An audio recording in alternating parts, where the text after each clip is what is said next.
morning. In the last three classes, we have come across all the equations required to solve the problems in friction chapter. The basic fundamentals which you have studied in your previous courses, okay, those derivations once again we have solved, and we have seen its practical application in some of the cases in the previous lectures. So today first I will once again give the entire equations which we require to solve the problems first, then using those equations how the problems can be solved I will explain, then we will go for problem solving. Okay, so the equations which we have already derived, the gist of the equations I am giving here. The gist of the equations I am giving here. Those equations are like this.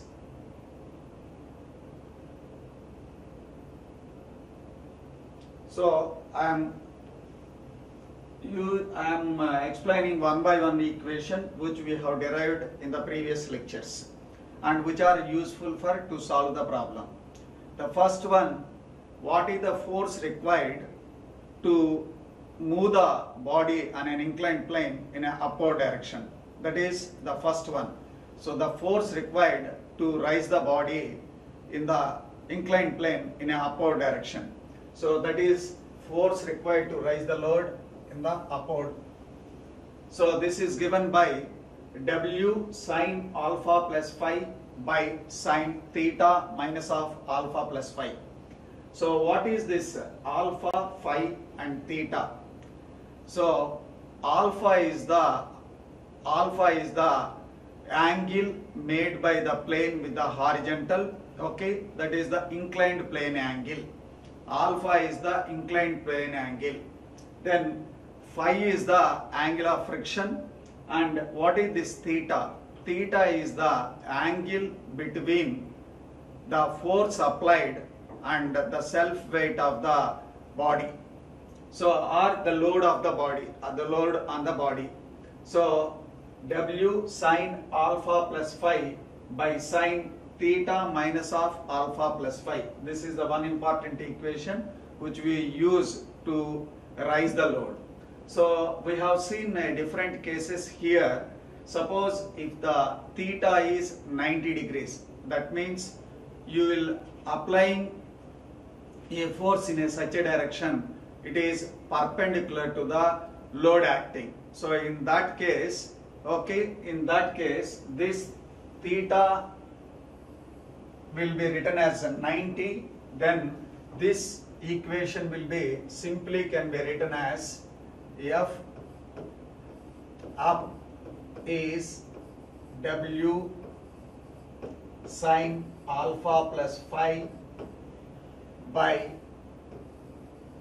sine 90 minus of alpha plus phi. So sine 90 minus theta cos theta, so we can write W sine alpha plus phi by cos alpha plus phi, which gives W tan alpha plus phi. So this is the equation. We use it when the applied load and the force applied is mutually perpendicular. Similar, we can also write the equation, the force required to down the load, which is force required to down the load, which is simply change a small value like this. Force down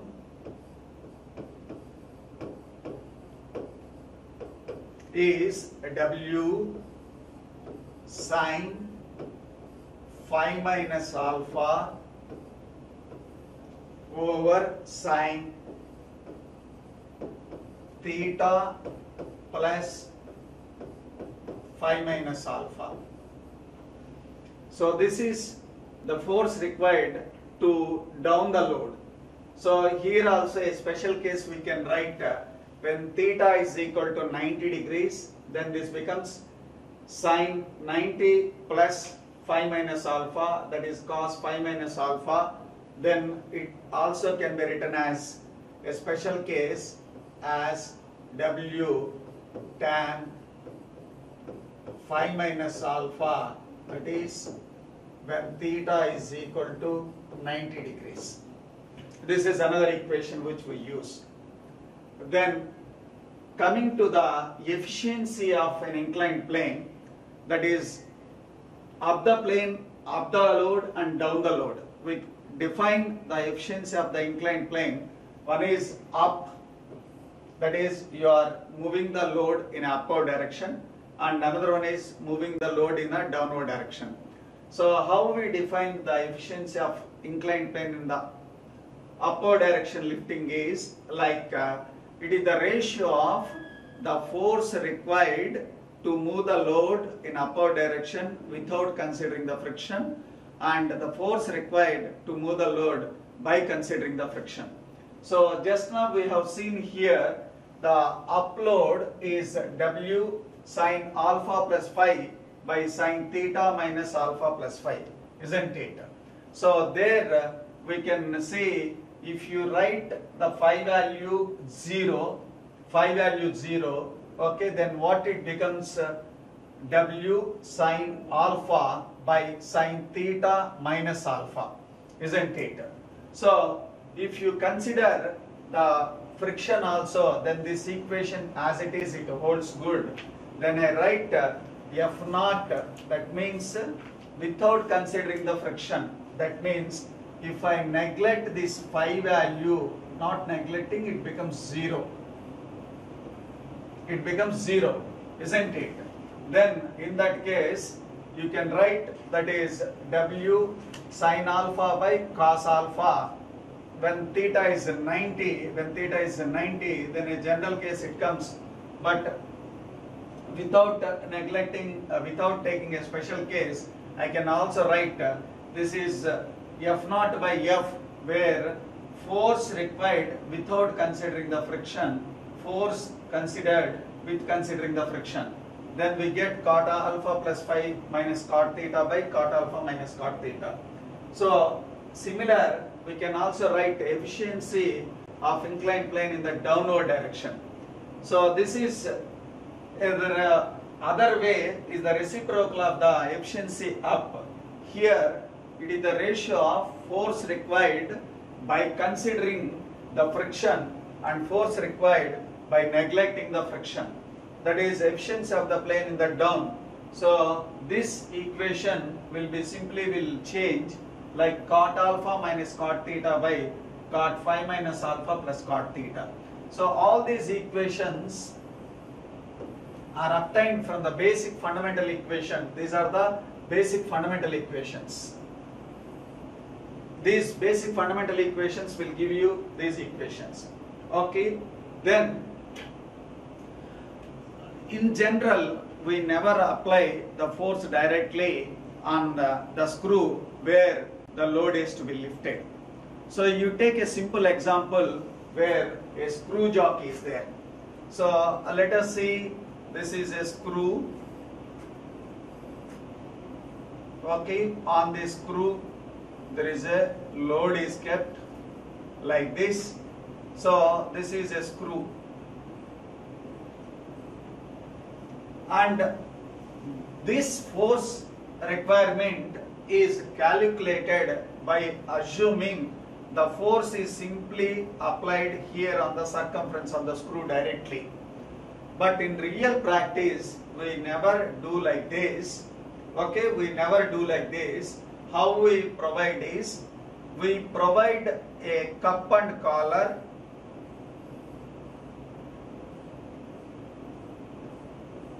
We provide a cup and collar,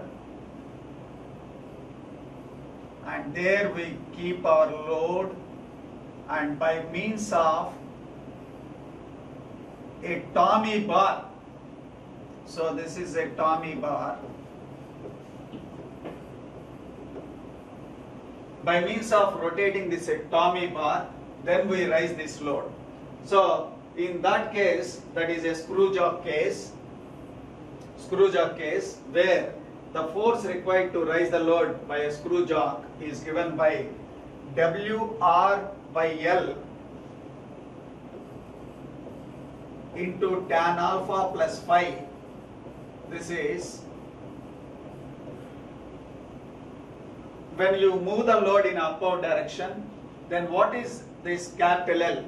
Capital L is nothing but the distance between the center of the screw to where you are applying the force. So the distance between the center of the screw to where the force is applied, that is L. So WR by L into tan alpha plus phi. So already we defined phi is the friction angle, alpha is the plane angle, angle of plane, and W is the load to be lifted, R is the radius of the screw, L is the length of the lever or whatever you call from the axis to the force applied point. So that is a WR by L into tan alpha plus phi. Similar, we can also write force required, that is to down the load by the screw jack. This is to raise the load and this is to down the load.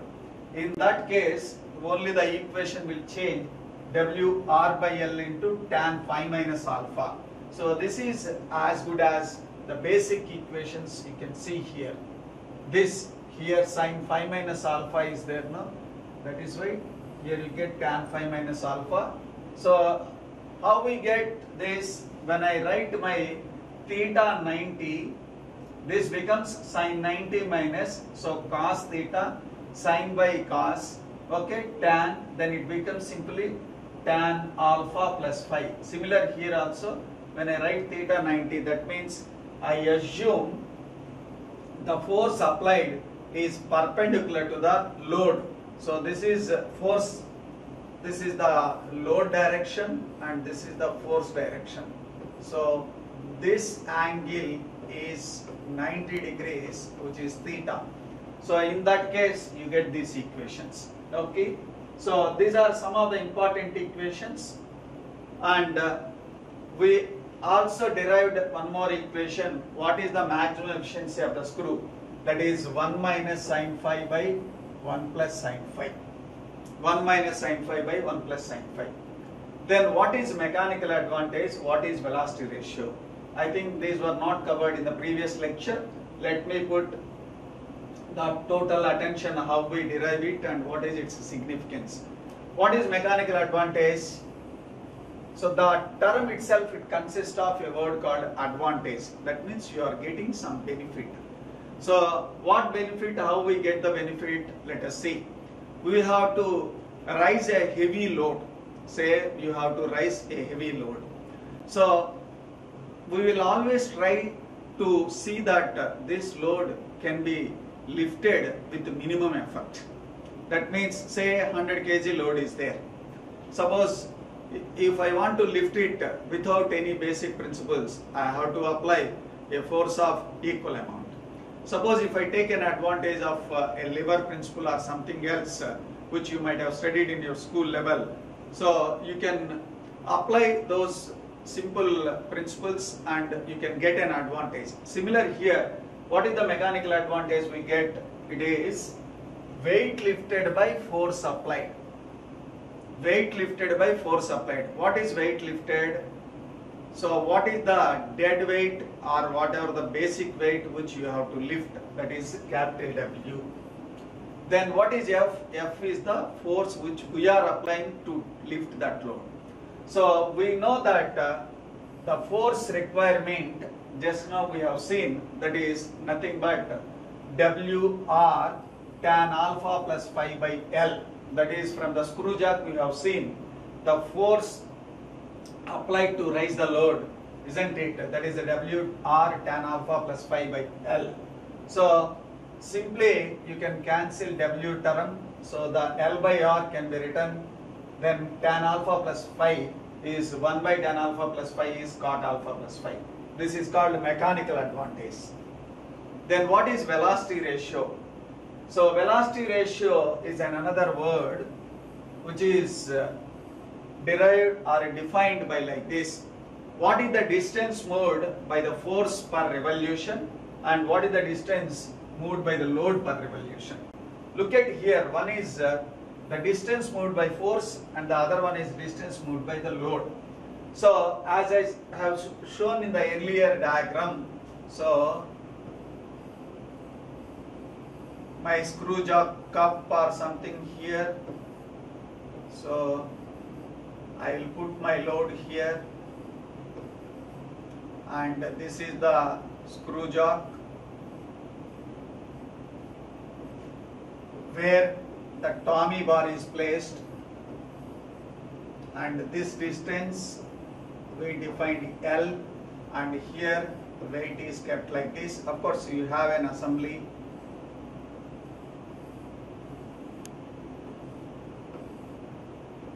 So total mechanism you can see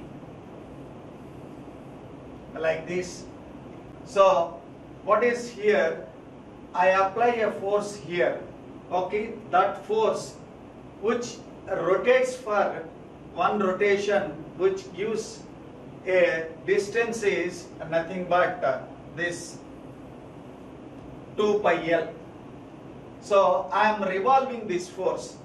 So this force is revolved. For one rotation, it completes one circle. That circle is nothing but 2 pi L. It covers a distance.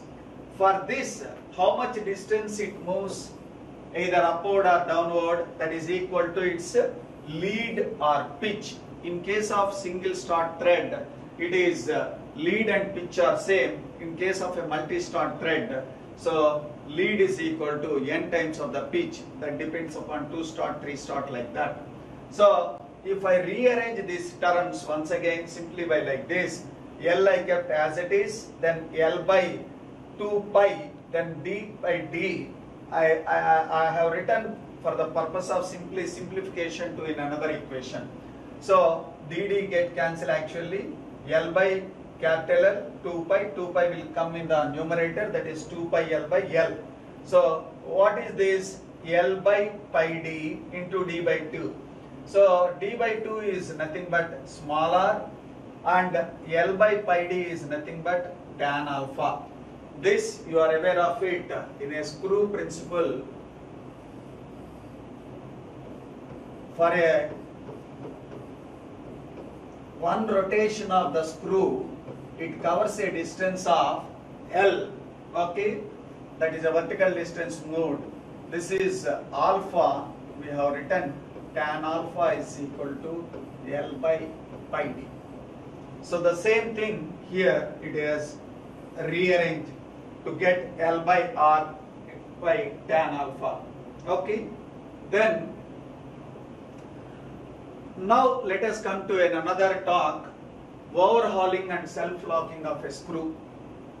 This is a beautiful phenomena.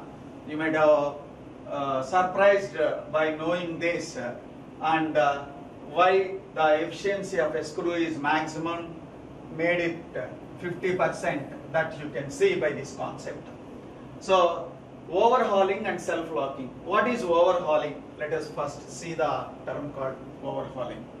A screw is said to be overhauling when the load slide down of its own under the self-weight. It is called overhauling. What is this? See, the load falls down without applying any external force by its own weight. Okay, if you design such a way, that is called overhauling. That means, take an example, this is my screw and there is a load kept here. So if this load is kept here and the screw is kept in a nut, okay, if I raise it for a certain height, it has lifted, then after lifting to that height, I have removed my force. Then if the screw comes back to its original position without applying an external force, okay, that is what we call overhauling. Overhauling. When this overhauling of a screw will happens, when the angle of friction is less than the helix angle. You are aware of two angles. One is phi, that is the friction angle, and another one is the helix angle alpha. Alpha is the helix angle and phi is the friction angle. Suppose if your angle of friction phi is less than alpha, then it happens a phenomena called overhauling. That means without applying an external load. Okay, so the load or dead weight or whatever it may be will come down on the wedge surface because of this phenomena. Phi is less than alpha. Then what is self-locking? A self-locking is a one when you raise a load or when you down the load. So even if you remove your force, if the load will be kept there itself, that is what we call self-locking. So when this self-locking will take place, when this angle of friction phi, if it is greater than helix angle, if phi is greater than helix angle, then the self-locking will take place. So we never expect anything like overhauling, because if you apply a load and to rise, you put your efforts. Once you have raised it, so after you remove your force, if it comes back to original position, then there is no fun. That is why we never design for a overhauling, we design for a self-locking. Or there is a limiting case, is a maximum case is phi may be equal to alpha. Phi may be equal to alpha. We know screw efficiency is equal to tan alpha by tan alpha plus phi, where phi is equal to alpha. If I write tan alpha by tan alpha plus phi, so alpha I will replace it phi, tan phi by tan 2 phi, which is equal to half. That means the maximum screw efficiency you can achieve 50% only. So this is one of the generally asked question in examinations. Why screw efficiency can be designed only for maximum 50%? Or is it possible to design a screw more than 50%? Or why the efficiency of a screw is less? Like this, for all only one answer is, our screw is always designed for a self-locking purpose. So self-locking case, the maximum screw efficiency can be 50% only.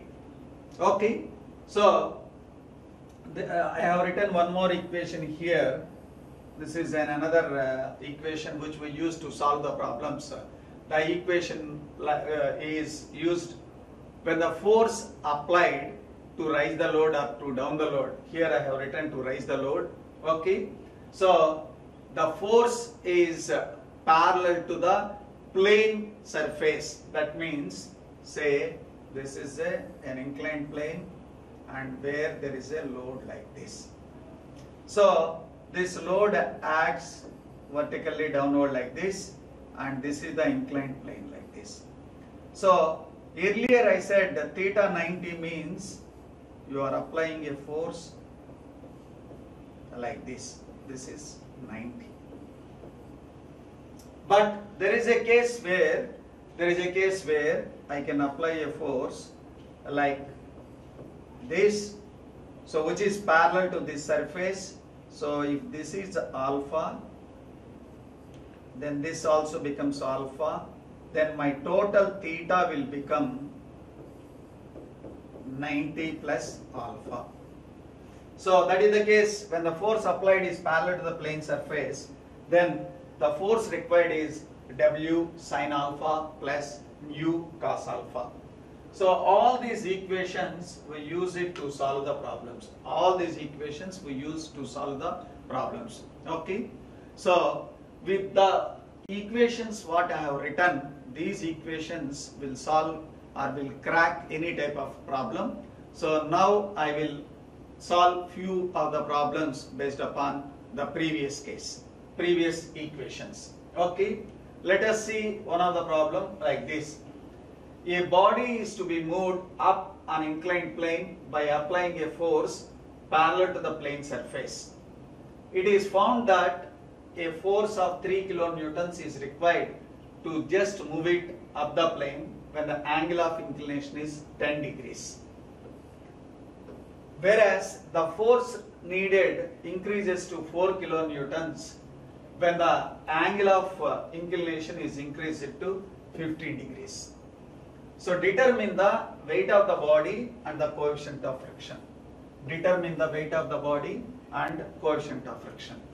So it is a very simple problem based upon a simple single equation. This equation, you can solve the problem. Let us write the data and let us see how to solve this problem. A body is moved up the plane by applying a force parallel to the plane surface. That is what I said, theta is equal to like 90 plus alpha. This is the case. That is, just now I have shown now. This is the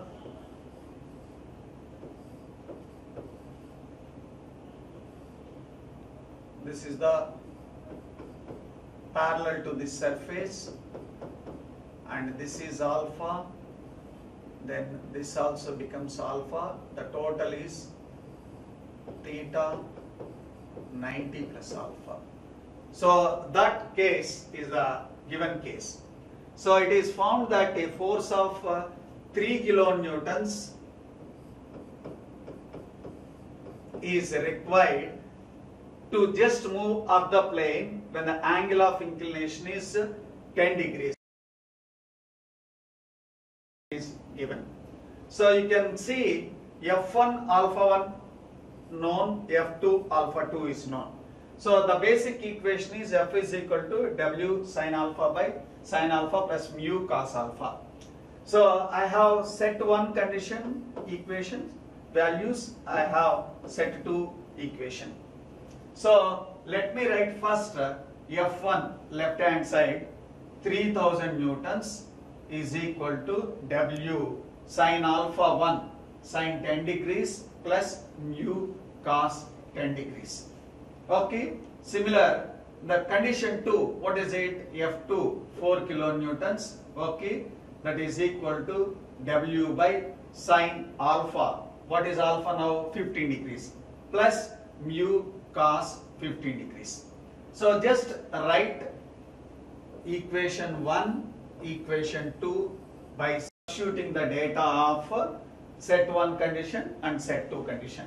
So you get two equations, and you divide 1 by 2, okay, by solving that you get first mu, because left hand side what is it? 3000 is equal to W sin 10 plus mu cos 10. Then the second equation is, what is it? 4000 is equal to W sin 15 plus mu cos 15. Okay, so if you divide this, W get cancelled, then you can write the equation where cos 10 sin 10 sin 15 cos 15 is known, only mu is unknown. If you calculate, then you get mu value is 0.0786. So after getting the coefficient of friction, I can find out what is the weight by substituting the data in this equation, either equation number 1 or equation number 2. So let me write like this, equation number 1. What is the equation number 1? 3000 is equal to W unknown sin alpha sin 10 degrees plus mu 0.0786 cos 10 degrees. So if I calculate by substituting this mu value already substituted, sin and cos value, then I get my value of the load that should be lifted, or that is in the problem, is 11,915 newtons. So like this, n number of problems we can solve. Okay, so the basic data is already available in the previous equations. Your job is only substituting them appropriately. Okay, thank you.